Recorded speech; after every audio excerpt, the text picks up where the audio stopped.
আমাদের অফিসে স্যার বা ম্যাডাম বলা নিষেধ, ভাই বলতে হবে। জি স্যার।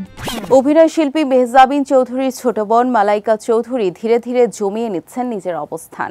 এর আগেও অভিনয় করেছেন সন্ধিক্ষণ ও ক্ষতিপূরণের মতো নাটকে। এবার আসছে নতুন একটি গল্প নিয়ে। নাটকের নাম অনুতপ্ত। নাটকটি পরিচালনা করেছেন KM সোহাগ রানা। এর গল্প ঘুরে ফিরে এসেছে বাবা ছেলের সম্পর্ক এবং এক তরুণ তরুণীর প্রেমকে কেন্দ্র করে। নির্মাতা বলেন, এটি একটি পারিবারিক গল্প। বাবার দায়িত্ববোধ, ভালোবাসা আর সন্তানকে ঘিরে তার মানসিক টানাপোড়েনের গল্প। এমন আবহে দর্শক সহজেই নিজেদের খুঁজে পাবেন বলে মনে করেন তিনি। এই নাটকে মালাইকার সঙ্গে জুটি বেঁধেছেন অভিনেতা পার্থ শেখ। এর আগে তাকে দেখা গেছে ফারহান আহমেদ জোবান ও ইয়াশ রোহানের বিপরীতে। ধীরে ধীরে কাজের গতি বাড়াচ্ছেন মালাইকা। নাটকটিতে বাবার ভূমিকায় ইন্তেখাব দিনার ও মায়ের চরিত্রে অভিনয় করেছেন দীপা খন্দকার। এছাড়া আছেন শিবা শানু, তানজিম হাসান অনিক।